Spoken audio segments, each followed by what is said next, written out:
आज हमारा constitution of India का 4th लेक्चर है, ठीक है। इसके बाद एक और लेक्चर लगेगा, फिर हमारा कॉन्स्टिट्यूशन ऑफ इंडिया ख़त्म होगा। लास्ट क्लास में अपन ने फंडामेंटल राइट्स पूरा ख़त्म कर लिया था और साथ में रिट्स ख़त्म कर लिए थे, ठीक है। आज हम पढ़ने वाले हैं directive principle of state policy. पहले ये बताओ, फंडामेंटल राइट्स कहाँ से कहाँ तक थे? आर्टिकल 14 से, उसमें से बस एक 31 नहीं था। आज के दिन ये क्या बन चुका है? Constitutional right. ये हमने पढ़ लिया था। अब सुनो, अभी जो मैं पढ़ा रहा हूं directive principle of state policy, directive principle of state policy. अगर मैं इसको नॉर्मल लैंग्वेज में समझाऊं, बस आपके समझाने के लिए, बट ऐसा इसको कुछ बोलते नहीं है। Directive principle of state policy का मतलब ऐसा समझ लो, जिस तरीके से लोगों का फंडामेंटल राइट था, वैसे ही हमारे गवर्नमेंट का फंडामेंटल राइट है वाइल मेकिंग द लॉ। जब भी वो लॉ बनाएंगे इस पॉलिसी को ध्यान में रखेंगे। समझा मैंने क्या बोला? जिस तरीके से हमने क्या बोला, आर्टिकल 14 से लेके 32 तक हमारा फंडामेंटल राइट है, जन्मसिद्ध अधिकार है, ऐसे ही गवर्नमेंट जब कोई लॉ बनाएगी तो वो इस पॉलिसी को ध्यान में रखेगी, that is directive principle of state policies. Directive principle of state policy, government के लॉ बनाने की पॉलिसीज। ये पता है कहां से कहां तक है? आर्टिकल 37 से लेके 51 तक। कहां तक है? आर्टिकल 37 से लेके 51 तक। अब ध्यान से, इतने हमें पॉलिसीज पढ़ने, मैं एक एक पॉलिसीज पढ़ाऊंगा, लेकिन ध्यान से यहां पे जो हम पॉलिसीज पढ़ेंगे, सिर्फ मेरे नोट्स में जो डार्क लाइन लिखा हुआ है ना, बस उतना ही तुम्हें याद रखना है।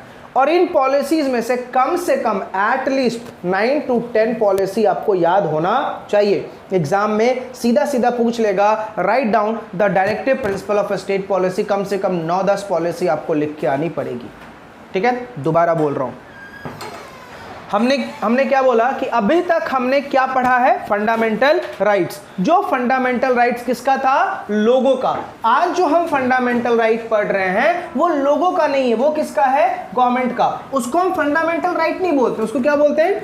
Directive principle of state policy. इसका मतलब क्या होता है? गवर्नमेंट जब लॉ बनाने के लिए जाएगी तो इन प्रिंसिपल को ध्यान में रख के, सिद्धांतों को ध्यान में रख के लॉ बनाएगी। और ये प्रिंसिपल कहां से कहां तक है? 37 से लेके 51 तक। कुछ याद आ रहा? आर्टिकल्स जरा याद करो तो। आर्टिकल 5 से लेके 8 तक क्या दे रखा था? सिटीजनशिप। कुछ याद आ रहा? सिटीजनशिप था ना। फिर उसके बाद हमने क्या पढ़ा था? आर्टिकल नंबर 12 किसको डिफाइन करता था? स्टेट को। और फिर आर्टिकल नंबर 13 में क्या लिखा हुआ था? पुराने लॉ को अडॉप्ट करेंगे या नए लॉ को बनाएंगे तो क्या होगा, ठीक है। फिर हमने 14 से लेके 32 तक क्या पढ़ा? फंडामेंटल राइट, 31 को छोड़ के। और आज कहां से पढ़ने वाले हैं बेटा? 37 से लेके 51, directive principle of state policy. बस इतने ही आर्टिकल्स आपको अपने सिलेबस के अकॉर्डिंग पढ़ने हैं, ठीक। दोबारा बोल रहा हूं, आज जो भी हम आर्टिकल पढ़ने वाले हैं उसमें सिर्फ मेरे नोट्स में जो डार्क हेडिंग लिखा हुआ है वही आपको याद रखना है और कुछ नहीं, ठीक है। टोटल कितने पॉलिसीज है? 37 से लेके 51। अपन को कम से कम 9-10 पॉलिसीज याद रखने हैं, ठीक है। चलो नोट्स पे आ जाओ बेटा। सबसे पहला पॉलिसी देखो, आर्टिकल नंबर 37 क्या लिखा हुआ? ध्यान से देखो। Article 37, the directive principle shall not enforceable by court but the principle there in laid down are nevertheless fundamental in the governance of the country. देखो, डायरेक्टिव प्रिंसिपल को तुम इन्फोर्स यानी कोर्ट में केस लेके नहीं जा सकते। इसका मतलब मैं ये नहीं बोल रहा ये प्रिंसिपल ओनली कंट्री को चलाने के लिए बनाए गए। मतलब ये प्रिंसिपल किसके ऊपर लगेगा? अथॉरिटी के ऊपर, गवर्नमेंट के ऊपर, कि आप जब लॉ बनाओगे, लॉ बनाने के टाइम में अगर आपने डायरेक्टिव प्रिंसिपल का वॉलेशन किया तो हमारे पास हक है आपके अगेंस्ट में एक्शन लेना, ठीक है। तो गवर्नमेंट जब भी लॉ बनाएगी तो प्रिंसिपल को फॉलो करके बनाएगी। 37 में तो बस इतना ही लिखा हुआ है, क्लियर है। नेक्स्ट आ जाओ 38, सिर्फ हेडिंग पर हो बेटा। डार्क में क्या लिखा हुआ है? स्टेट। स्टेट का मतलब क्या है यहाँ पे? Government. State to secure a social order for the promotion of welfare of the public. ध्यान से बेटा, ये स्टेट की ड्यूटी है कि लोगों के वेलफेयर में ज़्यादा से ज़्यादा ध्यान दे, लोगों के वेलफेयर की बातें करें, लोगों की भलाई की बातें करें। ये किसकी ड्यूटी है? स्टेट की ड्यूटी है। यानी गवर्नमेंट की रिस्पॉन्सिबिलिटी बनती है कि इंडिया में जितने भी लोग रहते हैं उनके लिए जितने भी बेनिफिशियल वर्क होंगे वो सब कौन करेगा? गवर्नमेंट करेगा। समझ में आया या नहीं? पक्का? कोई दिक्कत? चलिए, तो ये है बेटा आर्टिकल नंबर 38। सिर्फ डार्क लाइन आपको याद रखना है। देखो 38 में मैंने एक लाइन क्या लिखा हुआ है? The state shall strive to promote the welfare of the public by securing and protecting as effectively as it may a social order in which social, economic and political justice shall inform all the institution of the national life। यानी India में जितने भी लोग रहते हैं सबकी protection की responsibility किसकी है? गवर्नमेंट की। सबके वेलफेयर की रिस्पॉन्सिबिलिटी किसकी है बेटा? गवर्नमेंट की। क्लियर है? नेक्स्ट आते हैं आर्टिकल नंबर 39। आर्टिकल नंबर 39 के अंदर में, आर्टिकल नंबर 39 के अंदर में देखो पहला प्रिंसिपल क्या लिखा हुआ है?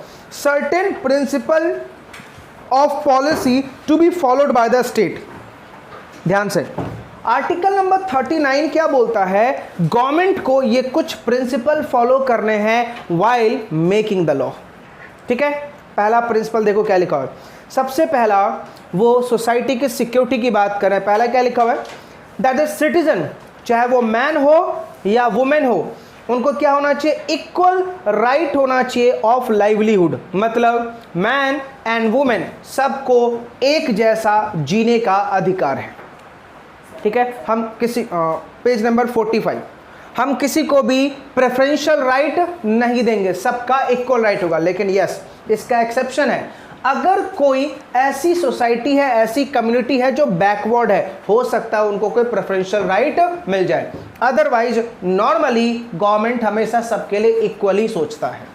समझा? Next point, that the ownership and control of material resources of the community are to disbursed at the best to serve the common good. ध्यान से, जब भी तुम्हारा कोई भी नेचुरल रिसोर्सेज की बातें आएगी या गवर्नमेंट के रिसोर्सेज की बातें आएगी, सबको इक्वली डिस्ट्रीब्यूट होगा। ऐसा नहीं है रिच को ज़्यादा मिलेगा, पुअर को कम मिलेगा, सबको इक्वली डिस्ट्रीब्यूट होगा। ठीक है, next, that the operation of economic system does not result in the concentration of wealth and the means of production to the common determinant। कभी भी हमारे इकोनॉमिक को ऐसे नहीं मैनेज करना है कि तुम पर्टिकुलर क्लास ऑफ पब्लिक को बेनिफिट दे रहे हो और पर्टिकुलर क्लास ऑफ पब्लिक को बेनिफिट नहीं दे रहे हो। सबके लिए एक जैसा होना चाहिए। कोई लॉ बना रहे हो, उसका बेनिफिट सबको एक जैसा मिलना चाहिए। Next, that there is a equal pay for the equal work. मतलब एक जैसे काम के लिए एक जैसा पगार होना चाहिए, चाहे वो मैन हो या वुमेन हो। इसी वजह से जब मैं आपको SBEC पढ़ाऊंगा उसमें एक चैप्टर ही आपको पढ़ना है, चैप्टर छोड़ो, एक एक्ट पढ़ना है, इक्वल रेम्युनरेशन एक्ट। इसी लाइन की वजह से आया, क्योंकि लॉ मेकर क्या बोल रहा है? अगर मैन और वुमेन एक जैसा काम कर रहे हैं तो उसका रेम्युनरेशन भी क्या होना चाहिए? एक जैसा। लेकिन तब जब स्किल और एफर्ट एक जैसा हो। फॉर एग्जाम्पल, आप CS बनने वाले हो, आप CS बनोगे 3 या 4 साल बाद, मैं CS हूँ। अब एक बात मुझे बताओ, हम दोनों की नॉलेज में डिफरेंस होगा? यस। तो हम दोनों की सैलरी में भी डिफरेंस होगा।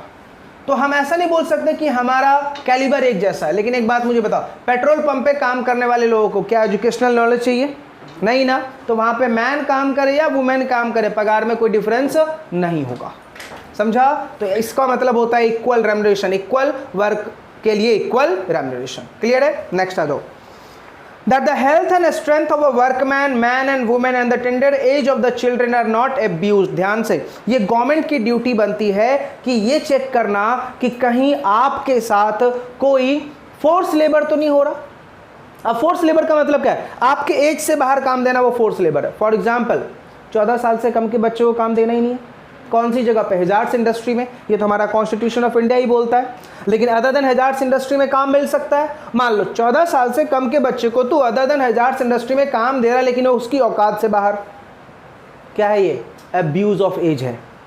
ये एब्यूज ऑफ एज है। एब्यूज का मतलब सिर्फ गाली देना ही नहीं होता, ठीक है, आपके राइट को अफेक्ट करना भी क्या है, एब्यूज है। आपका मुझे बताओ लेबर लॉ में क्या लिखा हुआ है, मैक्सिमम काम एक दिन में एक एम्प्लॉय कितना करेगा, 9 घंटे, 1 वीक में 48 आवर्स। तेरा एम्प्लॉयर तेरे से एक दिन में 15 घंटे काम करवाता, ओवर टाइम भी नहीं देता, ये एब्यूज ऑफ आवर है, एब्यूज ऑफ एम्प्लॉय है। समझ में आया नहीं आया? नेक्स्ट आ जाओ। That the children are given opportunity and facilities to develop in a healthy manner and in a condition of a freedom and dignity, and the childhood and youth are protected against exploitation। यानी ये government की duty है ये check करना कि India में रहने वाले जो बच्चे हैं ना बेटा, उनके साथ कभी क्या नहीं होना चाहिए, एक्सप्लॉयटेशन नहीं होना चाहिए, उनके अगेंस्ट, उनके विल के अगेंस्ट जाके कोई वर्क नहीं होना चाहिए। बोलोगे अमित सर आप गलत बोल रहे हो, अगेंस्ट ऑफ वर्क नहीं होना चाहिए। सर हमारा मन तो पढ़ने का बिल्कुल नहीं करता, ठीक है, फिर ही पापा बोलते हैं बेटा क्लास जा, ये बेटा अगेंस्ट द वर्क नहीं है। क्यों? क्योंकि ये तो आपके बेनिफिट के लिए है, समझा? नेक्स्ट आ जाओ, आर्टिकल 39 है मोस्ट इंपॉर्टेंट बेटा, क्या लिखा हुआ है, equal justice and free legal aid. मतलब क्या, जस्टिस एक जैसा होना चाहिए और फ्री लीगल एड का मतलब गवर्नमेंट मदद करेगी आपको जस्टिस लेने में। आज के दिन ऐसा है बिल्कुल नहीं, हम अपना एडवोकेट करके जाते हैं क्योंकि गवर्नमेंट के पास इतने एडवोकेट ही नहीं है, तो एडवोकेट गवर्नमेंट के पास नहीं। आज इंडिया में केस क्यों पेंडिंग है? क्योंकि जजेस बहुत ही कम है, जितना पॉपुलेशन है उसके, इस पॉपुलेशन का तो 1/4 भी जज नहीं है, जितना पॉपुलेशन है उससे कम क्या है बेटा, जजेस है। इसी की वजह से केस पे क्या हो रहा है, तारीख पे तारीख आते जा रहे हैं, समझा? और यहाँ पे क्या बोला है, फ्री लीगल एड होना चाहिए, मतलब जब भी आपको लॉ की सर्विस दी जाएगी तो उसका कोई पैसा नहीं होना चाहिए। बट जब आप जाओगे टेक्निकली, जब मार्केट में जाओगे, जब आप फील्ड में उतरोगे तो अपील करने का फीस होता है।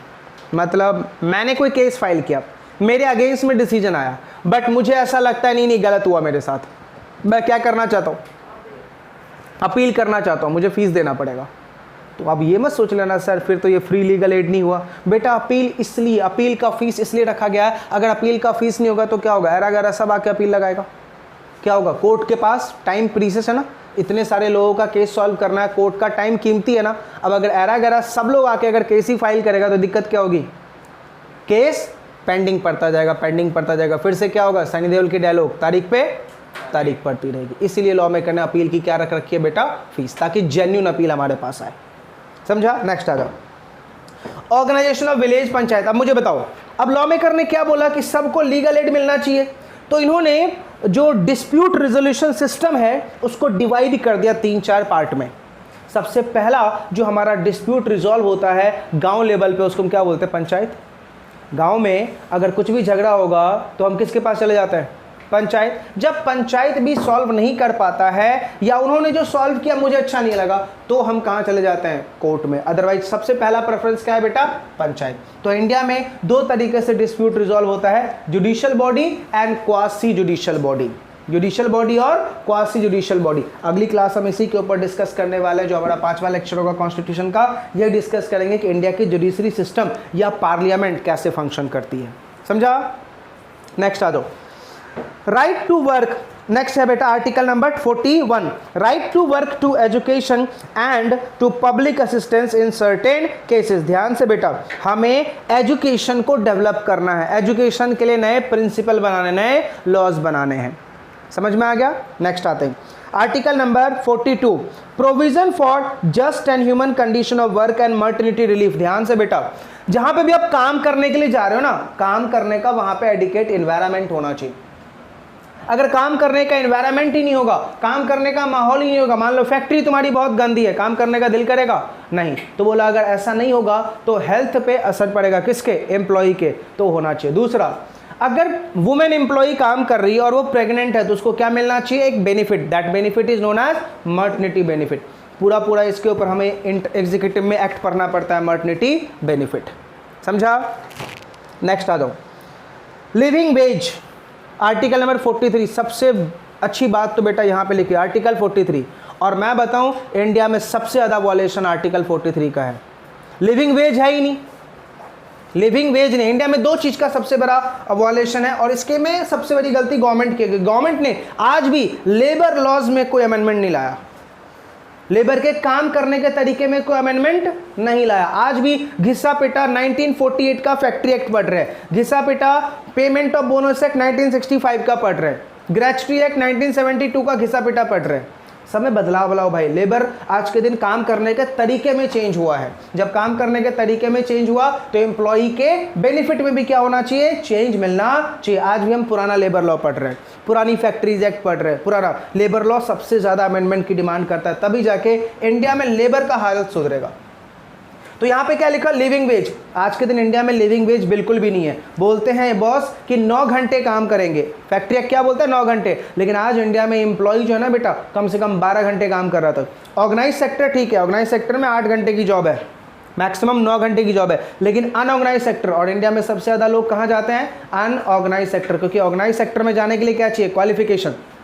और सबसे ज़्यादा लोग कहाँ काम करते हैं, अनऑर्गेनाइज सेक्टर। तो अनऑर्गेनाइज सेक्टर के ऊपर कोई कंट्रोल ही नहीं है। कंट्रोल ना होने की वजह से 12-12 घंटे काम कर रहा होता है, फिर ही पगार 10,000 ही मिल रहा होता है, वो लिविंग वेज है ही नहीं। आप मुझे बताओ, मुंबई में अगर तुम्हें जीना है, अच्छे से जीना है, तो कम से कम सैलरी कितनी होनी चाहिए? मिनिमम अगर बात करूं, जो अगर नॉर्मल लाइफ स्टाइल जीना चाहता है तो कम से कम 50,000 की सैलरी है, तो ही तो मुंबई में अच्छे से गुजारा कर पाओगे। ठीक है, तो स्टेट टू स्टेट वेजेस भी क्या करता है बेटा, वेरी करता है। Next, participation of worker in the management of industry. एक बात मुझे बताओ बेटा, कंपनी में, कंपनी होता किसका है, या फैक्ट्री होता किसका, इंडस्ट्री किसका होता है, किसी न किसी ऑक्युपायर का, मतलब ओनर का। अब वो फैक्ट्री क्या वो खुद चला रहा होता है, बिजनेस खुद चला रहा होता है? नहीं। अपने क्लास का एग्जांपल ले लो, विजडम एकेडमी जिनका है, क्या वो खुद चला रहे हैं? विजडम एकेडमी में काम करने वाले लोग कौन है, हम लोग। हमारी वजह से क्लास चल रही है, तो इसका मतलब क्या है, हमारा पार्टिसिपेशन होना चाहिए। अब जैसे कहीं कहीं आपने देखा होगा क्लासरूम के ऊपर, यहाँ पे भी एक बोर्ड लगा होता है, किसी ने फाड़ दिया, क्लास को नीट एंड क्लीन रखो। ये ड्यूटी सिर्फ हमारी है या आपकी भी है? ऐसे ही फैक्ट्री को नीट एंड क्लीन रखना है, ये ड्यूटी सिर्फ ऑक्युपायर का है कि वर्कर का भी है? कि वर्कर को अगर डस्टबिन की फैसिलिटी दी गई है तो वो जो भी डस्ट हो कहाँ जाके डाले, उस डस्टबिन में ही डाले, इधर उधर ना फेंके। वही यहाँ पे लिखा हुआ है कि अगर कंपनी को रन करना है तो वर्कर का पार्टिसिपेशन होना चाहिए। एक बात मुझे बताओ, फैक्ट्री लेवल पे काम कौन कर रहा होता है? वर्कर। वर्कर को पता होगा ना क्या चीज़ है क्या चीज़ नहीं है। एक बात मुझे बताओ, एक छोटा सा एग्जाम्पल हो, तुम्हारे घर में अगर तुम किचन रूम में जाते हो तो तुम्हें पता होगा मम्मी ने कौन सा सामान कहाँ रखा है। कभी नहीं गए तो आज मम्मी बीमार है, खुद खाना बनाना पड़े, बेरा गर्क, या तो जोमेटो से आएगा या तो स्विगी से आएगा, लेकिन अपन को पता ही नहीं है ना मम्मी ने कौन सा सामान कहाँ रख रखा है। नेक्स्ट आ दो 43B, promotion of cooperative societies. ध्यान सुनो बेटा, एक बात मुझे बताओ, अगर हम अपने लेवल पे सॉल्यूशन ढूंढ लें तो क्या हमें दूसरों के पास जाना पड़ेगा? फॉर एग्जाम्पल, हम कोर्ट के पास क्यों जाते हैं? क्योंकि हमारे अपने लेवल पे सॉल्यूशन नहीं हो पाता। ठीक है, अपने लेवल पे सॉल्यूशन नहीं हो पाता तो कहाँ चले जाते हैं? कोर्ट के पास। अगर मान लो इंडिया के अंदर में ज़्यादा से ज़्यादा सोसाइटी बना दी जाए तो सॉल्यूशन पहले कौन कर लेगा? सोसाइटीज़। लेकिन सोसाइटी से नहीं हो पाएगा तो कहाँ जाएगा? क्या छोटे छोटे केस कोर्ट में जाएंगे तो पेंडिंगनेस केस का क्या हो जाएगा? कम हो जाएगा। तो अगर हम सोसाइटी लेवल पे चीज़ों को सॉल्व कर ले, घर में अगर कोई डिस्प्यूट हुआ है तो हम घर लेवल पे सॉल्व करें या उसको बाहर मार्केट में लेके जाए? तो बोला ऐसा नहीं होना चाहिए। तो जितना ज़्यादा से ज़्यादा आप सोसाइटी फॉर्म करेंगे उतना ज़्यादा से ज़्यादा क्या होगा बेटा? डेमोक्रेसीज की बेनिफिट मिलेगी। नेक्स्ट है uniform of civil code for citizen. एक बात मुझे बताओ, इंडिया में सबके लिए जैसा लॉ रहेगा या अलग अलग रहेगा? सबके लिए एक जैसा ही लॉ रहेगा। सबके लिए क्या रहेगा? सबके लिए क्या रहेगा बेटा? एक जैसा ही लॉ रहेगा। तो सबको एक जैसे ही लॉज को क्या करना है बेटा? फॉलो करना है। नेक्स्ट है provision for early childhood and care and education. ध्यान से ये दो चीज देखो बेटा, ध्यान से। पहला क्या लिखा हुआ है? स्टेट को अर्ली चाइल्डहुड एंड केयर का ख्याल रखना है अंटिल चाइल्ड 6 ईयर्स का ना हो। मतलब 6 साल तक के बच्चे को क्या खिलाना है, क्या न्यूट्रिशन उसको मिलना चाहिए, इन सब में सबसे ज़्यादा फेवर कौन करेगा? हमें, गवर्नमेंट। ठीक है, और नीचे देखो क्या लिखा है? 14 साल तक के बच्चों को ये गवर्नमेंट की ड्यूटी बनती है कि उनको फ्री एजुकेशन दिया जाए। क्या है इंडिया में ऐसा? इसी वजह से बेटा इंडिया में लोग रहना नहीं चाहते हैं, दूसरी कंट्री में चले जाते हैं। दूसरी कंट्री में अगर देखा जाए टैक्स का रेट हमारी कंट्री से भी ज़्यादा है, कुछ ज़्यादा नहीं थोड़ा ज़्यादा है, लेकिन फिर भी लोग वहाँ पे रहना पसंद करते हैं। क्यों पसंद करते हैं? क्योंकि वहाँ पे टैक्स पे करने के बाद मेडिकल और एजुकेशन फ्री हो जाता है, और हमारे यहाँ पे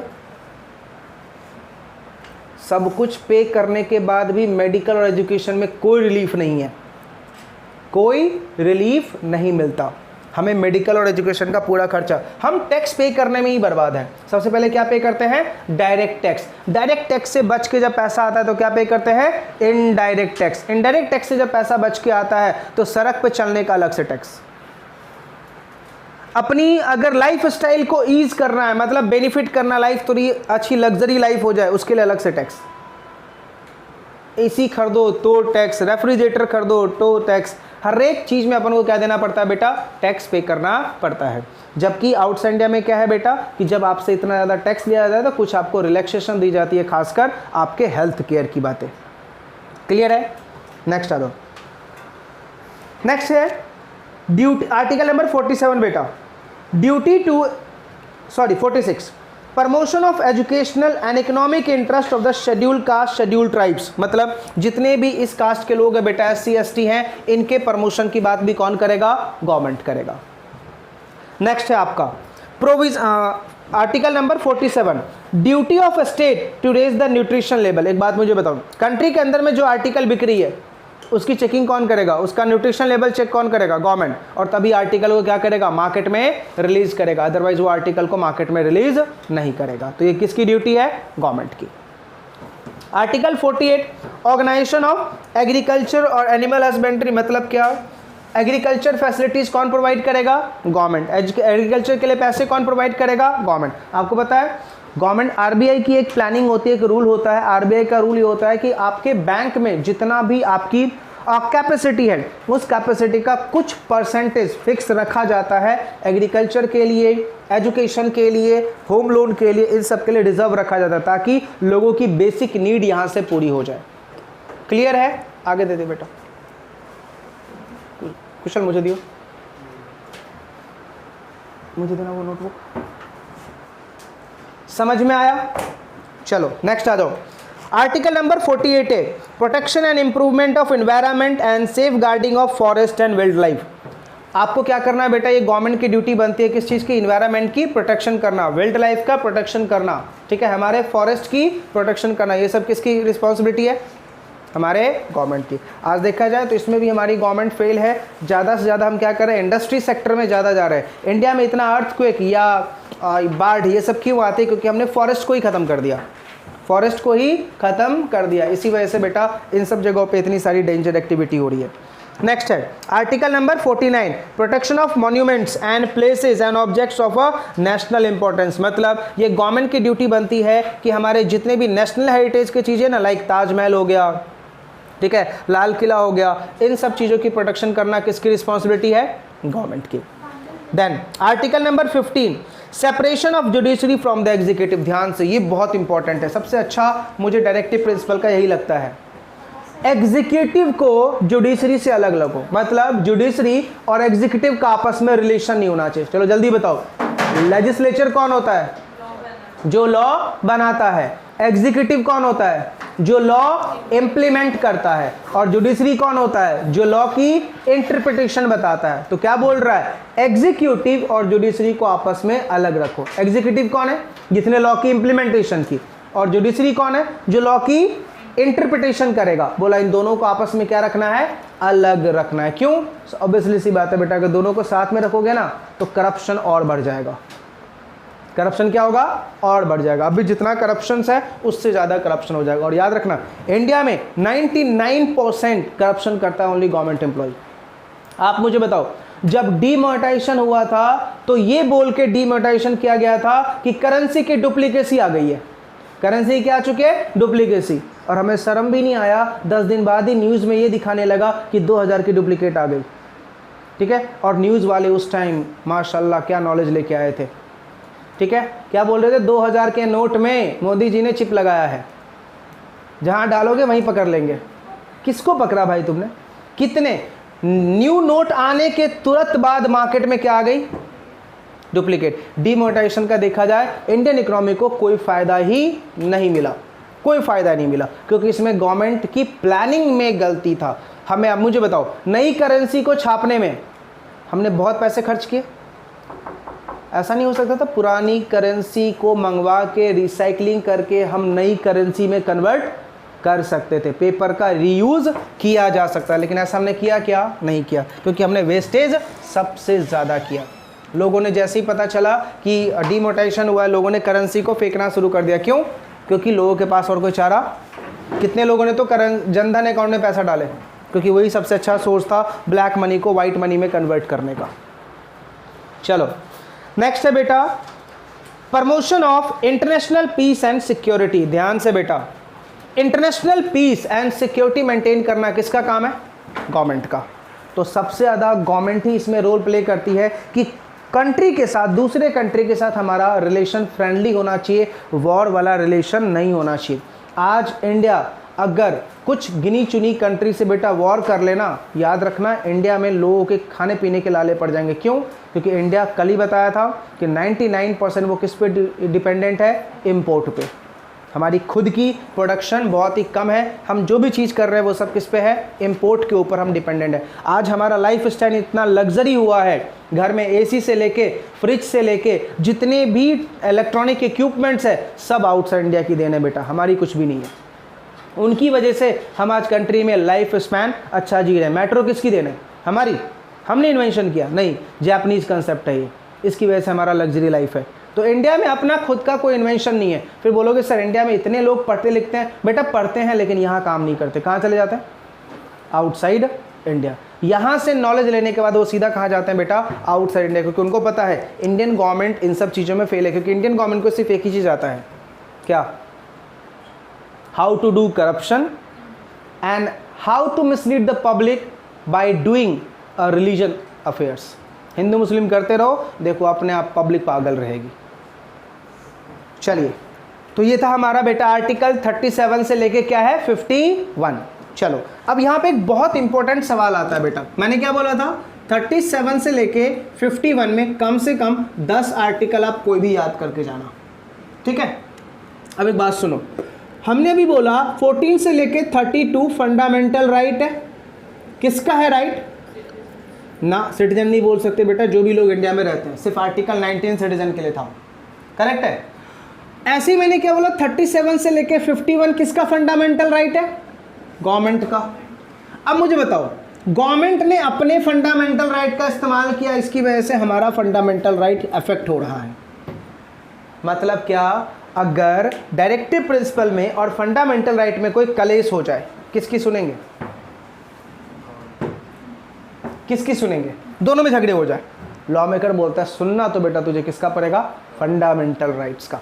बट ध्यान सुनो बेटा, अगर हम ऑलवेज फंडामेंटल राइट की सुनने लगे तो लोग क्या करेंगे? फंडामेंटल राइट का बहुत ज़्यादा मिसयूज करेंगे। अगर हमने ऑलवेज डायरेक्टिव प्रिंसिपल को ही सुनने लगा तो गवर्नमेंट अपने पावर का मिसयूज करेगी। तो बोला देखो, दोनों में से हम कोई ऐसा नहीं बोल सकते एक दूसरे को सुपरसीड करेगा, दोनों इंपॉर्टेंट है सोसाइटी को रन करने के लिए, ठीक है? बट कभी अगर कलेश हुआ तो सुनना तो फंडामेंटल राइट का ही पड़ेगा, क्योंकि आर्टिकल 14 क्या है? 14 से लेकर 32 तक फंडामेंटल राइट है किसका? सिटीजन्स का। तो सिटीजन्स की बात तो सुननी ही पड़ेगी। आई बातें समझ में? लेकिन हाँ, ऐसा नहीं बोल सकते कि हम डायरेक्टिव प्रिंसिपल को इग्नोर ही कर देंगे, नहीं, इग्नोर नहीं कर सकते। क्यों? दोनों कंट्री को चलाने के लिए इंपॉर्टेंट है। चलो एक एग्जांपल देता हूं तो आपको इजीली समझ में आएगा। हमारे सिलेबस में एक एक्ट है बेटा, मिनिमम वेजेज एक्ट, कि इंडिया में काम करने का कम से कम इतना वेज तो मिलना चाहिए। जब वो एक्ट इंडिया में आया तो इंडस्ट्री ने बोला इट इज अनकॉन्स्टिट्यूशनल। क्यों? क्योंकि article 19 sub article 1 clause ji deals with the freedom of trade. एक बात बताता हूं, एग्जांपल देके समझाता हूं। तन्वी ने बिजनेस शुरू किया और मैं गवर्नमेंट हूं, मान लो। मैंने तन्वी को क्या बोला, बेटा तेरे कंपनी में जितने भी काम करने वाले लोग हैं ना, सबकी सैलरी 15,000 से कम नहीं होनी चाहिए। मुझे बताओ तन्वी को बुरा लगेगा या नहीं? क्यों? ये क्या बोलेगी, सर बिजनेस कौन चला रहा है? मैं। मुझे पता है मेरी बिजनेस में कितना प्रॉफिट है, कितना लॉस है, कितना एक्सपेंस है। मैं अपने वर्कर की सैलरी अपने अकॉर्डिंग से डिसाइड करूंगी ना कि मुझे कितना पे करना चाहिए। आप होते कौन हो मेरे बिजनेस में इंटरफेयर करने के लिए? अगर आप सैलरी पे ऐसा रिस्ट्रिक्शन लगाओगे तो फिर ये तो फंडामेंटल राइट मेरा वॉयलेट हो रहा ना। आपने क्या बोला था? Right to freedom of trade, लेकिन आप तो रिस्ट्रिक्शन लगा रहे हो। करेक्ट है। लॉ मेकर ने बोला देखो हमने मिनिमम वेज एक्ट क्यों बनाया, हमने मिनिमम वेज एक्ट क्यों बनाया, उसका लॉजिक है इंडिया में सिर्फ 4 स्टेट मेट्रो है, बाकी सब नॉन मेट्रो सिटी है। नॉन मेट्रो सिटी के जितने भी लोग होते हैं वो कहां आ जाते हैं? मेट्रो सिटीज में। इसकी वजह से राइट किसका इफेक्ट होता है? मेट्रो सिटी वालों का। क्यों? एक बात मुझे बता बेटा, तुम सारे बच्चे मेट्रो सिटी में रहते हो, अगर तुम्हें यहां पे कोई 10,000 में जॉब ऑफर करेगा, करोगे? लेकिन वहीं अगर यूपी और बिहार से आया हुआ बंदा हो तो 100% है करेगा वो। क्यों? क्योंकि उसकी अपनी स्टेट में कुछ है ही नहीं। मैं भी तो बिहार से आके काम कर रहा हूं ना। अगर महाराष्ट्र की बात करें और दिल्ली की बात करें, दिल्ली में 80% पॉपुलेशन बेटा बिहार की है, महाराष्ट्र में 80% पॉपुलेशन यूपी की है। ऑटो वालों से लेके जितने भी गटर साफ करने वाले, बाजी वाले, ये सब कौन है? यूपी के हैं। इनके स्टेट में कुछ नहीं है तभी तो ये दूसरे स्टेट में आए हैं। अगर उनकी स्टेट में या उनकी स्टेट की गवर्नमेंट ने उनके लिए कुछ किया होता तो क्या वो दूसरे स्टेट में आते? तो क्या हमारा महाराष्ट्र ओवर पॉपुलेटेड होता? बिल्कुल नहीं होता। आज कोविड का इफेक्ट सबसे ज्यादा कहां पड़ा? महाराष्ट्र और दिल्ली में पड़ा। क्यों पड़ा? पॉपुलेशन ज्यादा है। बिहार में तो नहीं था। बिहार में जब मैं कोविड में घर गया तो वहां पे कोई मास्क भी नहीं लगाता था। क्यों? एक घर यहां है तो दूसरा घर 1 किलोमीटर दूर था, तो गैदरिंग की तो सवाल ही नहीं आती। समझ में आया? तो प्रॉब्लम ये था कि अंडर डेवलप्ड स्टेट के लोग जब डेवलप्ड स्टेट में आ जाते हैं, उनके अपने स्टेट में तो कुछ मिल ही नहीं रहा। खाने पीने की आफत है, वो कहाँ आ गए? डेवलप्ड में। अब वो क्या बोलते हैं? अपने स्टेट में भूखे मर रहे थे ना, चल यहाँ पे 5,000 ही मिल रहा है, काम कर लेते हैं, कुछ तो मिल रहा है। इसकी वजह से राइट किसका इफेक्ट हो रहा? जो डेवलप्ड स्टेट में रह रहे हैं, उनको एडिकेट सैलरी नहीं मिल पा रही। अब एम्प्लॉयर क्या बोलता है कि बेटा मत कर तू काम, कोई फर्क नहीं पड़ता, अंडर डेवलप्ड के स्टेट बहुत है, लोग बहुत है, वो 10,000 में काम करने को तैयार है, तुझे मैं 50,000 दूंगा, 10,000 तेरे 50,000 की सैलरी में 5 बंदों को रख लूंगा। इसी चीज का फायदा किसने उठा लिया? एम्प्लॉयर ने। जानबूझ के सैलरी क्या कम कर दी? कम, वेजेस कम से कम देना शुरू कर दिया। क्यों? क्योंकि लोग भूखे मरने की वजह से क्या करने लगे? काम करने लगे। इसी वजह से गवर्नमेंट को क्या करना पड़ा? इंटरफेयर करना पड़ा। और क्या डिसाइड किया? Minimum wage act. अब बताओ क्या ये अनकॉन्स्टिट्यूशनल है? नहीं ना। देखा जाए तो तुम्हारा फंडामेंटल राइट इफेक्ट हो रहा है, लेकिन क्या हमने तुम्हारी सुनी? क्यों नहीं सुनी? उंगली भी तो तुम्ही ने की, गलत भी तो तुम्ही ने किया। तुमने गलत किया तभी हमने उसके ऊपर क्या बनाया? लॉ बनाया। अगर तुमने गलत नहीं किया होता तो हमने ये लॉ बनाया ही नहीं होता। अब मुझे बताओ ऐसे केस में क्या प्रिवेल किया? Directive principle. तो क्या हम ऐसा बोल सकते हैं कि कभी जब भी कलेश होगा तो हम इसको प्रिवेल करेंगे, उसको नहीं करेंगे? सुनेंगे दोनों की, जो बेनिफिशियल होगा उसको प्रिवेल करेंगे। याद रहेगा, सुनेंगे दोनों की और जो बेनिफिशियल होगा क्या होगा बेटा? हम उसको प्रिवेल करेंगे। याद रहेगा पक्का? तो आपसे कभी भी इसके ऊपर बेटा 5-5 नंबर के क्वेश्चन आते हैं कि डायरेक्टिव प्रिंसिपल और फंडामेंटल राइट में अगर कभी कलेश होता है तो किसकी सुननी है? बहुत डिटेल में ना पेज नंबर 48 पे लिखा हुआ है मैंने। समझा? बताओ किसकी सुनोगे? बोलोगे सर सुनेंगे दोनों की, लेकिन प्रिवेल उसको करेंगे जो बेनिफिशियल होगा पब्लिक के लिए। याद रहेगा पक्का? तो हमने चलो अभी तक क्या पढ़ा? फंडामेंटल राइट्स पढ़ा, डायरेक्टिव प्रिंसिपल पढ़ा, अब पढ़ेंगे फंडामेंटल ड्यूटीज। एक बात मुझे बताओ, अगर हमारे पास कुछ राइट है तो कुछ ड्यूटी भी होनी चाहिए। अब देखो हमारी एज ए इंडियन सिटीजन क्या क्या ड्यूटी है टुवर्ड्स कंट्री, और खुद को उस आईने में रख के देखो क्या तुम इतनी ड्यूटी फुलफिल करते हो अपने कंट्री के लिए? क्या इतना सब कुछ करते हो? देखो पहला केस नहीं पढ़ना है। नहीं, हाँ याद रखना, अगर याद रहे तो ठीक है। देखो केशवानंद भारती का जो केस है ना बेटा, उसी में ये लिखा हुआ है, चाहे फंडामेंटल राइट और डायरेक्टिव प्रिंसिपल में कभी भी अगर कलेश होगा तो सुनो दोनों की, लेकिन प्रिवेल किसको करना? जो मोर बेनिफिशियल होगा। किसके लिए? पब्लिक के लिए। याद रहेगा? तो ये केस याद रखना है केशवानंद भारती का। चलो fundamental duties, article 51A, again नहीं भूलना है बेटा, आर्टिकल 51A किसको डील करता है? Fundamental duties. चलो ध्यान से देखो, पहला क्या लिखा हुआ है? अपने नेशनल फ्लैग और नेशनल एंथम की रिस्पेक्ट करना है। नेशनल फ्लैग और नेशनल एंथम की क्या करना है बेटा? रिस्पेक्ट करना है। करेक्ट है। सेकंड पॉइंट, हमारे जो भी आइडियाज़ हैं नेशनल स्ट्रगल के वो सारे सबको बेटा फॉलो करना है। हम पुराने एंशिएंट चीज़ों की बातें कर रहे हैं। Next, uphold and protect the sovereignty and unity and integrity of India, ये तो बिल्कुल भी नहीं है। यानी हमें इंडिया की मान मर्यादा को रखना है बचा के, इंडिया के इंटीग्रिटी को बचा के रखना है, इंडियन यूनिटी को बचा के रखना, वो तो बिल्कुल भी नहीं है। हमारी कंट्री में यूनिटी तो है ही नहीं। क्यों? क्योंकि यूनिटी को हमने खुद से अपनी पैर पे कुल्हाड़ी मारी है, लोगों को कास्टिज्म में बांट के। गवर्नमेंट ने कभी नहीं बोला था कास्ट बनाने को, कास्ट का सब कास्ट हमने किया है। आज हम बोलते हैं राजपूत, लेकिन राजपूत में भी तुमने कितने कैटेगरी बना दिए?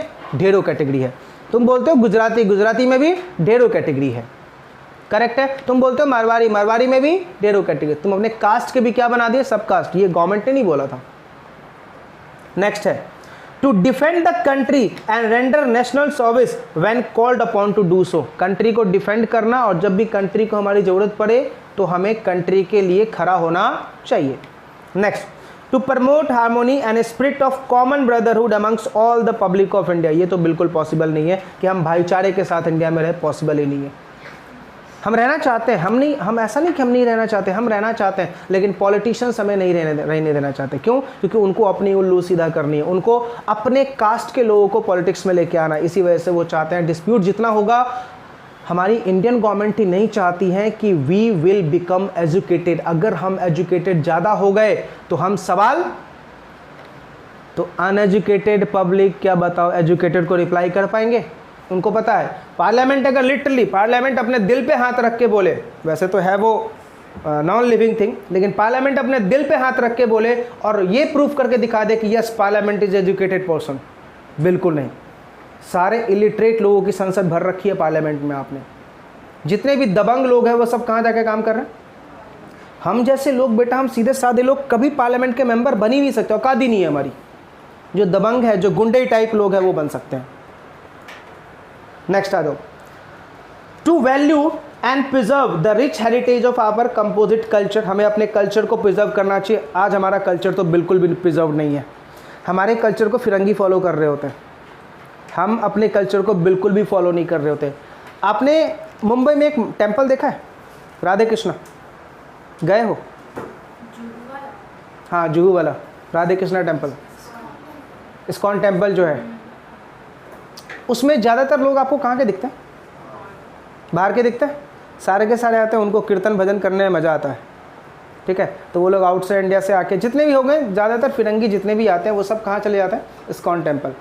और वैसे बोलना नहीं चाहिए, but ISKCON temple is just doing एकदम, एक होता है ना वो हाई प्रोफाइल बिजनेस, वो उनका हाई प्रोफाइल बिजनेस है।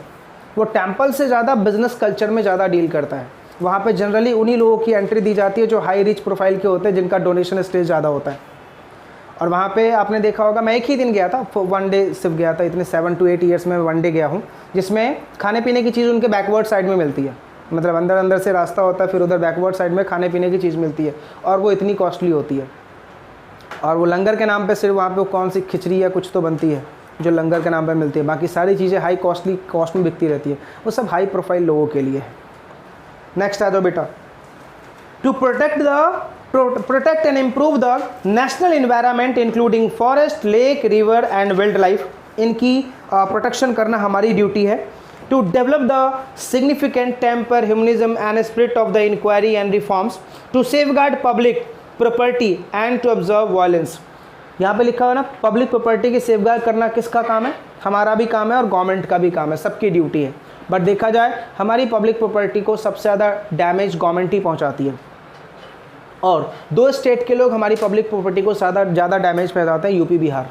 क्यों? क्योंकि यूपी बिहार में सबसे ज़्यादा फोकस होता है लोगों का गवर्नमेंट जॉब में, सबसे ज़्यादा फोकस होता है। और जब वहाँ पे एग्ज़ाम दे के बच्चे पास आउट नहीं होते या गवर्नमेंट एग्ज़ाम में लेट करते, तो आपने देखा होगा सबसे ज़्यादा ट्रेन जलाए जाते हैं। सबसे ज़्यादा आपने देखा होगा ट्रेन उसी रास्ते में रोकी जाती है। ये देखा जाए तो यूपी बिहार के सिटीजन्स की सबसे बड़ी गलती है कि तुम किस चीज़ को जला रहे हो? गवर्नमेंट की प्रॉपर्टी को, अपनी प्रॉपर्टी को जला रहे हो। एक जब ये अभी रिसेंटली जो रेलवे का एग्ज़ाम हुआ था, रेलवे के एग्ज़ाम में जब एग्ज़ाम टाइम पे कंडक्ट नहीं हुआ, तो रिसेंटली कुछ 6-7 महीने पहले अगेन फिर यूपी बिहार में कुछ ट्रेन रोकी गई थी और ट्रेन रोक के जला दिया। तो उसमें एक इंस्टाग्राम पे एक मीम्स बना था, 2 लोगों ने मीम्स बनाया था। कुछ मुंबई आना था, तो एक दूसरा लड़का क्या बोलता है, कल ही तो तूने सारी ट्रेन जला दी, मुंबई कैसे जाएगा? कल ही तो तूने ट्रेन फूकी थी ना, अभी जा, कैसे जाएगा मुंबई? तो क्या फूका तुमने, अपनी प्रॉपर्टी को डैमेज किया ना। तो ये सेफ गार्ड करना किसकी रिस्पॉन्सिबिलिटी बेटा? हमारी।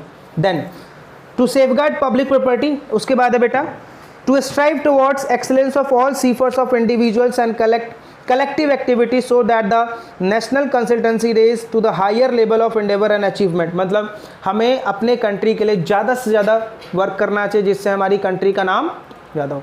अगर देखा जाए तो सबसे पहले इंडियन गवर्नमेंट को सावधान इंडिया और क्राइम पेट्रोल को तो बैन लगाना चाहिए। क्यों? वो बोलते हैं सावधान हो जाओ, मैं बोलता हूँ वो सावधान होने की बात बिल्कुल नहीं कर रहे हैं, वो सिखा रहे हैं how to do the crime. तो इन दो चैनल्स को तो सबसे पहले बैन लगाना चाहिए। इमेजिन अगर ये दो चैनल की टेलीकास्टिंग आउटसाइड इंडिया में हो रही हो तो हमारे कंट्री का क्या इमेज आ रहा होगा कि इंडिया में कितने क्राइम्स होते हैं।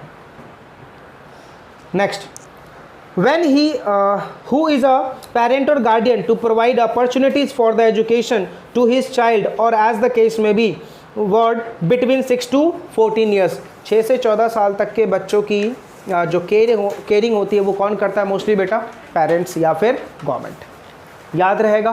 तो ये हमारी क्या है? कुछ फंडामेंटल ड्यूटीज़ है। तो हमने क्या पढ़े? फंडामेंटल राइट्स, फंडामेंटल ड्यूटी और डायरेक्टिव प्रिंसिपल। अब जो बता रहा हूँ ध्यान से सुनो, हम बिल पे नहीं आएंगे, आप जरा बिल के पेज को क्रॉस करके नेक्स्ट पेज पे आओ, 52 पेज पे, वहाँ पे देखो ऑर्डिनेंस करके लिखा होगा, है ना। चलो बहुत ही ध्यान से बेटा समझना ये ऑर्डिनेंस। अब इसमें 90% बातें तो आप मुझे बताओगे। चलो हम सब ने क्या पढ़ा था? लॉ कौन बनाता है? लेजिस्लेचर। लेजिस्लेचर है कौन बेटा? हमारा पार्लियामेंट और गवर्नर। यही है, पार्लियामेंट और गवर्नर, यानी सेंट्रल की असेंबली और स्टेट की असेंबली। इमेजिन अब ये सेंट्रल असेंबली क्या होता है, स्टेट असेंबली क्या होता है, अगली क्लास में डील करूंगा। इमेजिन हमारा पार्लियामेंट फंक्शनिंग में नहीं है, हमारा गवर्नर फंक्शनिंग में नहीं है, तो क्या होगा? Then who will makes the law? President. आपको पता है कल ही मैं एक वीडियो कहीं देख रहा था, हमारे जितने भी गवर्नमेंट एम्प्लॉई है वो मैक्सिमम 365 डेज में से ओनली 265 या 270 डेज ही काम करते हैं, बाकी दिन छुट्टी पे रहते। राजा बाबू तो वो है, और पार्लियामेंट तो सबसे बड़ा राजा बाबू है, वो ओनली 4 सेशन के लिए आता है, मॉनसून, बजट और उसके बाद एक विंटर और एक समर। इसके अलावा पार्लियामेंट हमेशा क्या रहती है बेटा? बंद रहती है। हम क्या बोलते हैं कि हमने ब्रिटिश को कॉपी पेस्ट नहीं किया, ये पूरा सिस्टम बेटा ब्रिटिश का चलाया हुआ था। गोरे लोगों को इंडिया के अंदर में बेटा मई और जून और जुलाई का महीना नहीं जमता था। क्यों नहीं जमता था? इन 3 महीने में गर्मी ज़्यादा होती है, इसी वजह से वो 3 महीने काम ही नहीं करते थे। वो 3 महीने भारत से कहाँ चले जाते थे? इंग्लैंड। इस कल्चर को हमने भी अपना के रखा। हाँ, आज भी है बेटा, पार्लियामेंट में आज भी यही सेशन है, छुट्टी का सेशन होता है ये सब, क्योंकि उनको ज़्यादा गर्मी लगती है। पार्लियामेंट में ऐसी नहीं है ना, इसलिए उनको ज़्यादा गर्मी लगती है, छुट्टी का सेशन होता है, वो काम ही नहीं करते इस टाइम में। आज भी वही कल्चर हमने जो ब्रिटिश के कल्चर में था वो ही बना के रखा आज भी। तो मान लो पार्लियामेंट अब पूरे टाइम तो है नहीं, गवर्नर पूरे टाइम तो है नहीं, तो लॉ कौन बनाएगा भाई? तो बोला अगर पार्लियामेंट फंक्शन में नहीं है तो प्रेसिडेंट लॉ बना देगा, और स्टेट असेंबली अगर फंक्शन में नहीं है तो गवर्नर लॉ बना देगा। जो प्रेसिडेंट और गवर्नर लॉ बनाएगा उसको हम बोलेंगे ऑर्डिनेंस। क्या बोलेंगे? स्टेट का ऑर्डिनेंस और सेंट्रल का ऑर्डिनेंस। ठीक है। अब एक ताजुब की बात बताऊं, इंडिया में 90% लॉज ऑर्डिनेंस के थ्रू आती है, ओनली 10% पार्लियामेंट पास कर रहा होता है। सवाल ये होता कि सर जब ऑर्डिनेंस के थ्रू ही लॉ बनता है तो फिर पार्लियामेंट का काम ही क्या है? पार्लियामेंट का काम ही क्या? आपको पता है एक दिन पार्लियामेंट रन करने का कितना खर्चा है? 1 डे का किसी को अंदाजा है? 1 CR। 1 डे अगर पार्लियामेंट रन करती है तो एटलीस्ट 1 CR का खर्चा होता है पार्लियामेंट को एक दिन चलाने का। ठीक, इमेजिन क्या होता होगा। क्या वो झगड़ा कर रहे होते हैं, डिस्कशन से ज़्यादा वो झगड़ा करते हैं कि इस चीज़ पे बहस होगा नहीं होगा। ठीक है। वहाँ पे एक एक जो एम्प्लॉई है, एक एक जो पर्सन है बेटा, उनकी सैलरी लाखों में होती है। ठीक है। अगली क्लास में समझाऊंगा कितने मेंबर होते हैं पार्लियामेंट में, कितने मेंबर होते हैं स्टेट असेंबली में।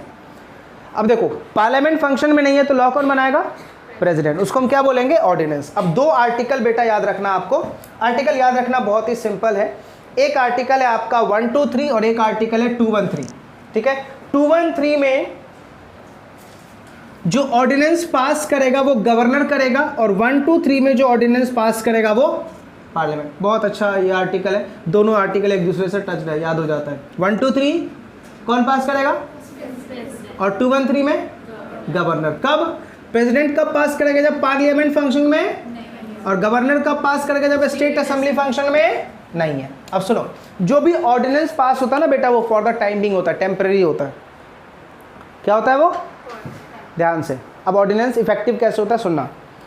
आपने अभी ऑर्डिनेंस तो पास कर दिया, लोगों के ऊपर अप्लाई कर दिया, लेकिन जो ऑर्डिनेंस पास हुआ है असेंबली होने के बाद, जब स्टेट असेंबली असेंबल हो जाएगा या पार्लियामेंट फंक्शन में आ जाएगा दोबारा 6 वीक्स के अंदर अंदर में जो आपने ऑर्डिनेंस पास किया वो लेके जाना पड़ेगा लोकसभा, राज्यसभा या फिर विधानसभा, विधान परिषद। जब वो अप्रूव कर देंगे तभी वो ऑर्डिनेंस इफेक्टिव माना जाएगा, अदरवाइज वो इफेक्टिव नहीं माना जाएगा। आपको एक ताजुब की बात बताऊं, इंडिया में आज तक कोई भी ऑर्डिनेंस फेल ही नहीं हुआ है, एवरी ऑर्डिनेंस पास ही हुआ है। किसी भी ऑर्डिनेंस को पार्लियामेंट ने आज तक रिजेक्ट ही नहीं किया। बहुत रेयर चांस है जो ऑर्डिनेंस रिजेक्ट होते हैं, अदरवाइज ऑर्डिनेंस पास हो। आपको पता है ये जो बिल आया था फार्मर बिल, ये भी ऑर्डिनेंस के थ्रू आया था। वो तो फार्मर ने लड़ा तब जाके इस बिल का क्या हुआ, कैंसिल किया गया। अब पता है जब कोई लॉ बन जाता है, लॉ बनने के बाद अगर तुम्हें लगता है उस लॉ में कुछ गलतियां हैं तो तुम जुडिशियल रिव्यू के लिए डाल सकते हो, और जुडिशियल रिव्यू में जाने के बाद कोर्ट उस लॉ को नल एंड वॉइड कर सकता है। कोर्ट उस लॉ को क्या कर सकता है? नल एंड वॉइड कर सकता है। मैं तो सिंपल बोलता हूं कि इंडिया में लेजिस्लेचर को हटा के जुडिशरी को दे दो लॉ बनाने को। किसको? क्यों? लेजिस्लेचर ने लॉ बना दिया, एग्जीक्यूटिव ने इंप्लीमेंट कर दिया। लॉ की सारी गलतियां कौन ढूंढ रहा होता है और डिसाइड कौन कर रहा होता है? और फिर भी हम जुडिशरी, जब मैं इंटरप्रिटेशन का चैप्टर पढ़ाऊंगा वहां पे साफ साफ लिखा हुआ है judiciary can not become a legislature. बेटा डाउट तो उसी ने सॉल्व किए। देखा जाए तो मोस्ट पावर तो उसके पास है, मोस्ट नॉलेज उसके पास है कि वो तुम्हारे बनाए गए लॉ की गलतियों को पकड़ लेता है। और वो भी अगर मैं बोलूँ इंडियन गवर्नमेंट की औकात ही नहीं है बेटा गलती पकड़ना। वो लॉ सिर्फ बना देते हैं, गलती तो हम निकालते हैं। कौन? प्रोफेशनल्स। जीएसटी जब आया था ना, गवर्नमेंट ने सीना ठोक के बोला था लूपहोल निकाल के दिखा दो। चार्टर्ड अकाउंटेंट ने दिखा दिया, हम प्रोफेशनल ने दिखा दिया कितनी लूपहोल्स हैं। आपको पता है जीएसटी का एक्ट बस इतना सा है, इतना सा जीएसटी का एक्ट है, लेकिन रूल्स इतना। एवरी मिनट, एवरी सेकेंड, हर एक सेकेंड पे एक नया रूल बन रहा होता है। क्यों? क्योंकि जीएसटी की इंप्लीमेंटेशन ही गलत तरीके से हुई। जीएसटी को आपने सोच समझ के ड्राफ्ट ही नहीं किया। अगर जीएसटी को सोच समझ के ड्राफ्ट किया होता तो आज इतने सारे लूप होल्स या मैनिपुलेशंस नहीं होते लोगों को कहने के लिए। और आजकल बोलते हैं ना कि गूगल सब कुछ सच बोलता है, गूगल भी बहुत कुछ झूठ बोलता है। कभी कभी गूगल मैप पे रास्ता ढूंढा है, हर एक टाइम सही बताता है। कभी कभी तो बेटा उसी जगह पे 4 बार लाके तुझे घुमाएगा। तो ऐसा नहीं है कि बेटा गूगल एक बात मुझे पता, गूगल पे क्या अपने आप उसको अंतर्यामी है, उसको सारे डाटा पता है। तूने फीड किया ना, तूने जो फीड किया वही वो दिखा रहा है। तुमने जो फीड किया वही वो दिखा रहा है। एक बार तो गूगल के ऊपर केस फाइल कर दिया था आउटसाइड इंडिया के। आप गूगल के ऊपर सर्च करो इडियट तो ट्रंप जी का फ़ोटो आ जाता है, और सर्च करो फेकू पीएम तो मोदी जी का फ़ोटो आता है। केस फाइल कर दिया था। तो गूगल ने क्या बोला, हमारी गलती थोड़ी है, ये तो जिसने वहाँ पे फीड कर दिया वो इन्फॉर्मेशन दिखा रहा है, इसे हम थोड़ी बोल रहे हैं कुछ, ये तो फीड करने वालों के। तो कंप्यूटर तो बेटा वही दिखाता है जो अपन ने फीड कर रखा है। तो हम जो गूगल के डाटा पे जी रहे होते हैं ना, गूगल ये बोल रहा है वो बोल रहा है। मुझे एक ही न्यूज़ चैनल अच्छा लगता है, वो है BBC, जिसमें हाँ बोल सकता हूँ कि न्यूज़ में 80% तक ऑथेंटिसिटी है, सच्चाई है, बिलीव कर सकते हैं। बाकी इंडियन न्यूज़ चैनल पे तो बिल्कुल भरोसा नहीं, रत्ती पाई का भरोसा नहीं इंडियन न्यूज़ चैनल पे कि जो वो दिखा रहे हैं वो करेक्ट ही होगा। तो ऑर्डिनेंस का लॉ क्या बोलता है? पहले प्रेसिडेंट पास कर देगा, 6 वीक के अंदर कहाँ लेके जाओगे इसको आप? राज्यसभा या लोकसभा में, और जब वो हाँ बोल देंगे उसके बाद ही ऑर्डिनेंस क्या आएगा बेटा, इफेक्ट में आएगा। अब इसके ऊपर बेटा 5 नंबर का क्वेश्चन आता है, देखो क्या लिखा है मैंने। Normally Parliament has legislative power and it alone can pass the law or union list matter. However, our constitution under article number 123 gives the special legislative power to the President of India by promulgating ordinance under certain circumstances. अच्छा, आपने एक movie देखी है नायक, अनिल कपूर जी की? आपको पता है नायक movie में अनिल कपूर जी को एक दिन के लिए सीएम बनाया गया था? उससे पहले सीएम कौन था? ये क्या नाम था उन एक्टर का? अमरीश पुरी जी थे। तो अमरीश पुरी जी ने अपने एडवोकेट को बुलाया और एडवोकेट से पूछा कि क्या हम उसको एक दिन का सीएम बना सकते हैं? तो वो एडवोकेट इंग्लिश में रिप्लाई करने वाला, yes, as per article number 123 of the constitution of India president can pass an ordinance and appoint anyone as a CM. तो अमरीश पुरी जी क्या बोलते भाई, हिंदी में बोल, करेक्ट। उस मूवी में मैंने उस दिन बहुत बचपन में मूवी देखा था, की ऑर्डिनेंस पास होता है और एक दिन का सीएम हम ऐसे बना सकते हैं। जब मैंने आर्टिकल नंबर 123 पढ़ा तब याद आया, अच्छा हाँ, ये इस मूवी में दिखाया गया था कि हाँ ऑर्डिनेंस पास करके हम ऐसा कर सकते हैं। तो वहाँ पे किसने ऑर्डिनेंस पास किया था? प्रेसिडेंट ने। जिसने मूवी देखा होगा दूसरे दिन देखा था, प्रेसिडेंट आए थे और उस टाइम साइन किया था अनिल कपूर जो, उनको एक दिन की पावर दी गई थी एज अ सीएम। तो कोई भी काम जब पार्लियामेंट फंक्शन में नहीं होता है तो हम किसके थ्रू करवा सकते हैं? प्रेसिडेंट के थ्रू। देखो क्या लिखा हुआ पहला, the president gets the power only when the parliament is not functioning. ध्यान से, पार्लियामेंट फंक्शनिंग में नहीं है तभी, लेकिन ध्यान से, प्रेसिडेंट उसी चीजों पे ऑर्डिनेंस पास कर सकता है जिस चीज पे लॉ बनाने की पावर पार्लियामेंट की है। समझा? Next, the president has power to pass ordinance on the matter on which parliament has power. Next, the council of minister should suggest the passing of an ordinance on such matter. The president himself should also be satisfied about the need of ordinance। ध्यान से बेटा, president को भी समझना पड़ेगा क्या उस ordinance की नीड है, तो ही ऑर्डिनेंस पास होगा, अदरवाइज नहीं होगा। लेकिन आज के दिन हमारे इंडियन प्रेसिडेंट बेटा प्राइम मिनिस्टर की बातों पे उछल रहे होते हैं और प्राइम मिनिस्टर जो बोल रहा होता है उनके फंक्शन पे वो काम कर देते हैं। लिटरली बोल रहा हूँ, ऐसा ही चल रहा है हमारी कंट्री में। प्रेसिडेंट अपना कुछ दिमाग ही नहीं लगाते, उनको ऑर्डिनेंस पास करने के लिए बोला वो कर देते हैं। इंडिया में तो आज के दिन वैसा ही चल रहा है जहां पे प्रेसिडेंट अपनी बुद्धि का इस्तेमाल बिल्कुल नहीं कर रहे होते। Next, once an ordinance is passed it should be placed before both the houses of parliament and approved by him within 6 week. बोला था ना, जब पार्लियामेंट रीअसेंबल होगा 6 वीक के अंदर में ऑर्डिनेंस को किसके पास लेके आया जाएगा? पार्लियामेंट के पास, और पार्लियामेंट के दोनों हाउसेज उसको अप्रूव करने चाहिए। अगर अप्रूव हो गया तो वो ऑर्डिनेंस कंटिन्यू रहेगा, अगर अप्रूव नहीं हुआ तो ऑर्डिनेंस बेटा कैंसिल हो जाएगा। ध्यान से सर, पार्लियामेंट के ऑर्डिनेंस को, पार्लियामेंट के ऑर्डिनेंस मतलब प्रेसिडेंट के ऑर्डिनेंस को क्या चैलेंज किया जा सकता है? यस, जुडिशियल रिव्यू में। जुडिशियल रिव्यू में क्यों? क्योंकि पार्लियामेंट के बनाए गए लॉ को भी जुडिशियल रिव्यू में चैलेंज किया जा सकता है, तो प्रेसिडेंट के ऑर्डिनेंस को भी चैलेंज किया जा सकता है। याद क्या रखना है? बस ये 2 आर्टिकल अलग अलग स्टेट के लिए है 213 और सेंट्रल के लिए है 123। ऐसे याद रखो, गवर्नर के लिए है 213 और प्रेसिडेंट के लिए है 123, बट दोनों में तरीका सेम है। याद रहेगा? पक्का? चलिए ध्यान से, अब हमारे पास कुछ फ्रीडम ऑफ ट्रेड के आर्टिकल पढ़ते हैं। लास्ट आर्टिकल देखो लिखा हुआ है फ्रीडम ऑफ ट्रेड, आर्टिकल 301 से लेके 305 तक किसको डील करता है? Freedom of trade. Next page से आना बेटा, नेक्स्ट पेज से मैंने आर्टिकल 301 लिखा हुआ है। देखो 301 क्या बोलता है? The trade and commerce through out the territory of India shall be free and without restriction. यानी इंडिया में बिजनेस करने के ऊपर कोई रिस्ट्रिक्शन नहीं है जब तक कि गवर्नमेंट ना बोले। अब मुझे बताओ, अगर तुम इस आर्टिकल को ऐसे पढ़ते हो कि सर इंडिया में बिजनेस करना फ्री है, तो क्या ड्रग्स बेचो? रिस्ट्रिक्शन लगा रखा है ना किसने?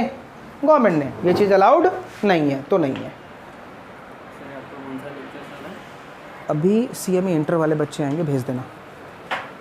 अभी चल रहा है CSEET और CS एग्जीक्यूटिव। नेक्स्ट आ जाओ, article number 302, however parliament can impose restriction. अभी बोला 301 में क्या लिख दिया? फ्रीडम है। 302 में क्या लिख रहे हैं? नहीं हमसे गलती होगी, हम कुछ रिस्ट्रिक्शन लगा सकते हैं। इसी के लिए बस बेटा 302 बनाया गया, जबकि ये बात देखा जाए तो 301 में आप हाउएवर करके डाल सकते थे।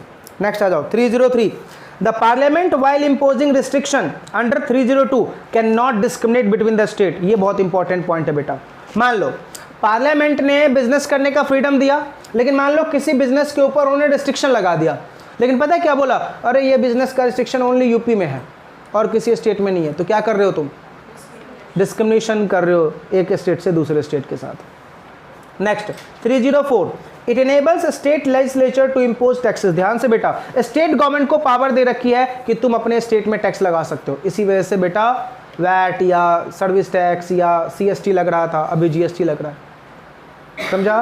Last article 305, any law passed by the union thereby creating the state monopoly shall not be affected by the provision of part 313 of the constitution of India. ध्यान से बेटा, कोई भी लॉ अगर स्टेट पास करेगा और उस लॉ के थ्रू वो मोनोपोली क्रिएट करना चाहता है तो नहीं चलने देगा, वो नहीं होगा बेटा। मोनोपोली तो क्रिएट की बात ही हम नहीं करेंगे, याद रहेगा पक्का। तो ये हमारे कुछ आर्टिकल्स थे जो किसकी बात करता है, फ्रीडम ऑफ ट्रेड, ठीक है। लास्ट आ जाइए बेटा, छोटा सा टॉपिक है कॉन्स्टिट्यूशनल बिल्स। सुनो, इंडिया में 4 टाइप के बिल हैं, हमारे कॉन्स्टिट्यूशन ऑफ इंडिया में 4 टाइप के बिल हैं। एक है बेटा ऑर्डिनरी बिल, एक है आपका मनी बिल, एक है आपका फाइनेंशियल बिल और एक है आपका स्पेशल बिल। कितने बिल है, 4। कौन कौन से, ordinary bill, money bill, financial bill और स्पेशल बिल। अब देखो, जो फाइनेंशियल बिल है वो 2 टाइप का है, फाइनेंशियल बिल 1, फाइनेंशियल बिल 2, और जो स्पेशल बिल है इसको आप कॉन्स्टिट्यूशनल अमेंडमेंट बिल भी बोल सकते हो। और ये 2 टाइप का होता है, फेडरल और नॉन फेडरल। फेडरल होगा तो दोनों गवर्नमेंट, नॉन फेडरल होगा तो सिर्फ एक गवर्नमेंट, याद रहेगा। चलिए एक एक बिल को पढ़ते हैं बेटा। ऑर्डिनरी बिल, ये वो बिल होता है जो ना तो मनी बिल है और ना ही फाइनेंस बिल है। बहुत सिंपल था ना। ऑर्डिनरी बिल वो बिल होता है जो बाकी के 3 बिल नहीं है। कौन कौन से, मनी बिल, फाइनेंस बिल और कॉन्स्टिट्यूशनल बिल। हमारे लॉ मेकर जोरदार लिखते हैं बेटा, उनसे अच्छा लिखने वाला कोई नहीं हो सकता। ऑर्डिनरी बिल को क्या डिफाइन किया, जो 3 नहीं है वो क्या है, नहीं भी लिखते तो भी हम समझ जाते, नहीं लिखते तो भी हम समझ जाते। और क्या बोला कि ऑर्डिनरी बिल में देखो सेकंड पॉइंट क्या लिखा हुआ है, such bill can be introduce in either houses of the parliament, that is Lok Sabha, और वहां पे प्रेसिडेंट की कंसेंट रिकमेंडेशन की जरूरत नहीं है। लेकिन थर्ड देखो क्या लिखा हुआ है, these bill are passed by simple majority in both houses. क्या कहना क्या चाहते हो, ऊपर बोल रहे हो कि ये बिल या तो लोकसभा में लेके जाओ या तो राज्यसभा में लेके जाओ, और नीचे क्या लिख रहे हो, बोथ द हाउसेस। क्या करूं मैं, बस जैसा है वैसा ही करो, इसमें कोई अब बदलाव नहीं कर सकते बेटा। तीनों लाइन लिख के आना है ध्यान से। पार्लियामेंट में जब भी कोई वोटिंग होती है तो 50% मेजॉरिटी पे, 50% ज़्यादा लोग हाँ में है, डिसीजन पास्ड है। आपने देखा होगा पार्लियामेंट में लोग टेबल ठोक रहे होते हैं, टेबल ठोकने का मतलब आप हाँ में हो, ठीक है, या तो हाँ होता है या तो ना होता है। मान लो अगेंस्ट वाला पार्टी कुछ बोल रहा है और फिर टेबल ठोका तो मतलब ना है, और जो फेवर वाला पार्टी होता है उसने कुछ बोला, जैसे बीजेपी कुछ बोलेगी उसके फेवर में आपने टेबल ठोका तो वो फेवर कहलाएगा, और कांग्रेस ने कुछ बोला तो वो अगेंस्ट कहलाएगा, समझा। नेक्स्ट आ जाइए बेटा, मनी बिल। तो नीचे देखो, अगर ये 4-5 मैटर के लिए आप अगर कोई डील करना चाहते हो तो वो क्या कहलाएगा, मनी बिल कहलाएगा। जैसे इम्पोजिशन, एबोलिशन या रिमिशन या ऑल्ट्रेशन ऑफ टैक्स, टैक्स के मैटर को हम क्या बोलेंगे बेटा, इट्स अ मनी बिल। इसी को बेटा फाइनेंस बिल भी आप बोल सकते हो। गवर्नमेंट की बोरोइंग को हम क्या बोलेंगे, it's a money bill. Government कितना बोरो करना चाहते हैं इसको हम क्या बोलेंगे, मनी बिल। गवर्नमेंट का एक फंड होता है उसको बोलते हैं कंसोलिडेटेड फंड ऑफ इंडिया, ठीक है, उसको भी क्या बोलते हैं, इट्स अ मनी बिल। यानी कहाँ से कितना पैसा आया। अब मुझे बताओ, गवर्नमेंट के पास पैसा आने का सोर्स क्या है, टैक्स। अब टैक्स बहुत जगह से आता है, रोड टैक्स जिसको हम बोलते हैं toll tax, stamp duty, registration duty, उसके बाद इनकम टैक्स, इनडायरेक्ट टैक्स मतलब GST, कस्टम, एक्साइज, ठीक है, कुछ हद तक आज वैट भी वसूल किया जाता है, इन एंटरटेनमेंट टैक्स, ऐसे बहुत सारे टैक्सेस हैं। इन टैक्सेस में कुछ टैक्स किसके हैं, स्टेट के, और कुछ टैक्स किसके हैं, मैं दोनों मिला के अल्टीमेटली पैसा किसको गया, तो कंसोलिडेटेड फंड ऑफ इंडिया, समझा। अब ये जो फंड आया इसमें से आपने देखा होगा बजट के टाइम में गवर्नमेंट ऐसा बोलती है हम इतना पैसा इसको देंगे, इतना पैसा इसको देंगे, इतना पैसा इसको देंगे। वो देते नहीं है, वो सिर्फ बोलते हैं, जाता कहीं भी नहीं। कोई भी गवर्नमेंट है, कोई भी सरकार आ जाए बेटा, हर एक सरकार इंडिया को लूटेगा ही लूटेगा, ये लिख के ले लो। कोई भी आ जाए, अगर आज के दिन कांग्रेस भी आ जाएगी ना, अगर पिक्चर में मान लो मोदी जी हार जाते, कांग्रेस आया था पिक्चर में, वो भी आपको लूटेगा। क्यों? वी आर डफर, हम लुटवाना चाहते हैं, हम चाहते हैं कि तुम लूटो, हम कुछ नहीं बोलेंगे। तुम 5 साल तक लूट लो, 5 साल में तुम पैसा कमा के चले जाओगे, ठीक है, तुम लूटोगे, हम दूसरे को ले आएंगे। सबसे पहले इंडियन गवर्नमेंट को अगर कंट्री में करप्शन खत्म करना है ना, तो सबसे पहले एक लॉ, मेरे कहने पे एक लॉ इंट्रोड्यूस कर दे। और वो लॉ पता है क्या इंट्रोड्यूस करे? गवर्नमेंट एम्प्लॉय कुछ भी करप्शन करेगा, सीधा जॉब छीन लो उसकी। कहीं कोई मर्सी नहीं, सस्पेंड करूंगा, ये करूंगा, कुछ भी नहीं, सीधा जॉब छीनो और अभी तक जितनी पगार दी है सब वापस लो। फिर देखो करप्शन अपने आप गवर्नमेंट स्केल पे कम हो जाएगा। ऐसा ही सेम फंडा आना चाहिए इंडियन कंपनी के अंदर में। डायरेक्टर जो 1 करोड़ों का सैलरी ले रहे होते हैं ना, कल के दिन कुछ भी डिफॉल्ट हुआ, सीधा 2 लोगों को अंदर डालो, पहला प्रमोटर और दूसरा डायरेक्टर, इसके अलावा और कोई नहीं। और तीसरा, अभी तो लगा दी ना गवर्नमेंट ने CA, CS और CMA की वाट लगा दी बेटा। कल तक तुम मनी लॉन्ड्रिंग के प्रोविजन में नहीं थे, अभी आ गए। CA भी आया, CS भी आया और CMA भी आया। गुस्सा बस इस बात का है, हमें तो लाते रहते हो, खुद क्यों नहीं आते? हमें तो लाते हो, खुद क्यों नहीं आते? क्या आज तक में से आप में से किसी ने भी, जब गवर्नमेंट ने 31 मार्च का डेट रखा था, जो अभी 30 जून का हो चुका है, आधार कार्ड लिंक करने का पैन कार्ड के साथ, क्या किसी भी सिटीजन ने ऑब्जेक्शन रेज किया कि पहले पॉलिटिशियंस को बोलो अपना आधार कार्ड पैन कार्ड के साथ लिंक करने के लिए? हमारे आधार कार्ड की खबर तो है। मोदी जी जरा अपने आधार कार्ड का भी नंबर दे दे, या कोई पॉलिटिशियन अपने आधार कार्ड का भी नंबर दे दे और दिखा दे जरा कितने बैंक अकाउंट से लिंक है। इसका एक दूसरा जीता जागता एग्जाम्पल दिखाता हूँ। 50,000 रुपये से ज़्यादा अगर हम बैंक अकाउंट में डालने के लिए जानते हैं, नालायकों ने क्या पॉलिसी बना रखी है? आधार कार्ड, ये पैन कार्ड लेके आओ। वहीं अगर किसी गवर्नमेंट डिपार्टमेंट में 50,000 से ज़्यादा कैश लेके जाते, मोस्ट वेलकम, यू आर भगवान, आ जाओ, तुम्हारा ही हम ढूंढ रहे थे, कब तुम्हारे चरण पड़ेंगे। बैंक सारे रूल्स हमारे लिए क्यों ना पॉलिटिशियंस के लिए रूल। कोई भी चीज़ लिंक करने से पहले आप इनकी लिंक करवाओ, तब मान लो। सारे रूल्स हम पे ही क्यों? हम ही क्यों आधार कार्ड को पैन कार्ड से लिंक करें? तुम भी लिंक करके दिखाओ। हमारे तो बैंक अकाउंट पे पूरी नज़र है ना, मोदी जी के बैंक अकाउंट पे तो हमारी नज़र ही नहीं है, क्योंकि उनका आधार कार्ड तो हमें पता ही नहीं है। अमित शाह जी के बैंक अकाउंट पे तो हमारी नज़र ही नहीं है। राहुल गांधी जी के बैंक अकाउंट पे तो हमारी नज़र ही नहीं है, क्योंकि पता ही नहीं है। जितने पॉलिटिशियन उनका बैंक अकाउंट हमें पता ही नहीं है। समझ में आ रहा? और आपको पता है इंडिया से जो भी लोग क्राइम करते हैं वो सब इंग्लैंड क्यों भाग जाते हैं, या फिर दूसरे कंट्री में क्यों भाग जाते हैं? क्यों? क्योंकि ये लोग को वहाँ पे बोला गया है बेटा, वो लोग सिंपल बोलते हैं कि ठीक है तुम वहाँ से क्राइम करके आओ, करप्शन करके आओ, यहाँ पे आओ, लेकिन इतना पैसा लेके आओ हमारी कंट्री में लगाओ, देखो हम आपको बचाते हैं। तभी ये लोग यहाँ से पैसा स्कैम करते हैं और कहाँ लेके जाते हैं? Outside India. ट्रीटी होने के बावजूद इंडियन पुलिस कुछ नहीं कर पाती, ना कि इंडियन गवर्नमेंट कुछ कर पाती है। नहीं कर पाई क्यों? क्योंकि हम डफर हैं, हम चाहते नहीं कभी कंट्री डेवलप हो, बस जैसा चल रहा है वैसा ही चलने दो। चलो, तो पहला बिल समझ में आ गया बेटा, ऑर्डिनेंस। दूसरा बिल कौन सा है? मनी। तीसरा आता है बेटा, अच्छा मनी बिल में देखो 3 नोट मैंने लिखा है। Money bill Lok Sabha and Rajya Sabha दोनों में पास होगा, और फिर उसके ऊपर रिकमेंडेशन कौन देगा बेटा? प्रेसिडेंट। सेकेंड लाइन क्या लिखा हुआ है? The bill is sent to Rajya Sabha also but even Rajya Sabha reject return the bill deemed to be passed. मतलब राज्यसभा की यहाँ पे ओपिनियन नहीं ली जाती है, सिर्फ किसकी ली जाती है? सेंट्रल की, यानी लोकसभा की। The apportion bill and annual finance bill is also a money bill. Budget को भी हम क्या बोलते हैं बेटा? Money bill. नेक्स्ट है आपका finance bill. A bill dealing with a revenue और एक्सपेंडिचर। यहाँ पे इंडियन गवर्नमेंट की बस इनकम और एक्सपेंडिचर की बात करते हैं, इसको हम क्या बोलते हैं बेटा? It's a money bill. इसको आप फाइनेंस बिल भी बोल दो। So next, finance bill can only B introduce in Lok Sabha on the recommendation of president.